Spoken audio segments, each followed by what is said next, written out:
जम्मू कश्मीर में गायब हुई 518 झीलें, घाटी में डल झील भी सिकुड़ रही, सीएजी ने खोली चिंताजनक फाइल। जम्मू कश्मीर में एक बड़ा पर्यावरणीय संकट सामने आया है। सीएजी रिपोर्ट के अनुसार 1967 से अब तक 697 में से 518 प्राकृतिक झीलें या तो गायब हो गई हैं या सिकुड़ गई हैं। जम्मू कश्मीर में बड़ा पर्यावरण संकट पैदा हो गया है। विशेषज्ञों का मानना है कि अगर समय रहते इस पर ध्यान नहीं दिया तो आने वाले दिनों में ये खतरा और बड़ा हो जाएगा, जिसकी वजह से विकराल जल संकट पैदा होगा। Controller and auditor general CAG ने जम्मू कश्मीर में झीलों के लुप्त होने की चिंताजनक बात बताई है। रिपोर्ट में बताया गया है कि केंद्र शासित प्रदेश में 1967 से अब तक 697 कुदरती झीलों में से 518 यानी कि 74% से ज्यादा या तो गायब हो गई हैं या उनका साइज कम हो गया है, जिससे इकोलॉजिकल इम्बैलेंस और बायोडाइवर्सिटी का बहुत नुकसान हुआ है। डल झील भी सिकुड़ रही। कश्मीर की पहचान मानी जाने वाली डल झील ने भी पिछले 10 सालों में पानी के एरिया का 10% से ज्यादा हिस्सा खो दिया है।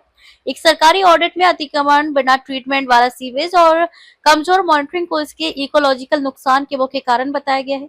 सीएजी रिपोर्ट के मुख्य बिंदु 31 मार्च 2024 को खत्म हुए साल के लिए केंद्र शासित प्रदेश में झीलों के बचाव पर सीएजी की रिपोर्ट। कैग की रिपोर्ट के मुताबिक कुल 28,990 हेक्टेयर एरिया वाली 697 झीलों में से 1,537.07 हेक्टेयर एरिया वाली 315 झीलें गायब हो गई हैं, जबकि 203 झीलों का एरिया 1,314.19 हेक्टेयर कम हो गया है।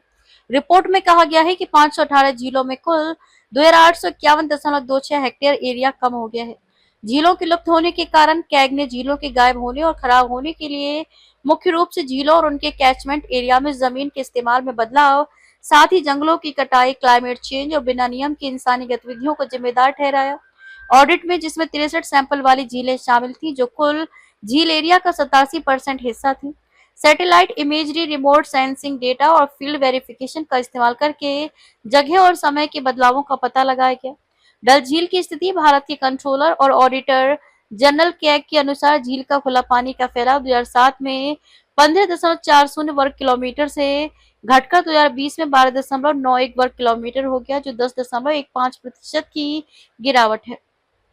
ऑडिट में पाया गया कि पानी के एरिया कम होने के साथ साथ झील के अंदर और आसपास इंसानी गतिविधियां भी बढ़ी हैं। कैग ने दिए सुझाव। कैग ने जम्मू और कश्मीर में झीलों के असरदार बचाव और मैनेजमेंट के लिए कई उपायों की जोरदार सिफारिश की और एक स्ट्रक्चर्ड और टाइम बाउंड तरीके की जरूरत पर जोर दिया। इसमें कहा गया कि इस बड़े पैमाने पर कमी की वजह से पेड़ पौधों और जानवरों को नुकसान हुआ है, इकोलॉजिकल सर्विसेज में रुकावट आई है और पानी, खाने और बायोडाइवर्सिटी पर बुरा असर पड़ा है।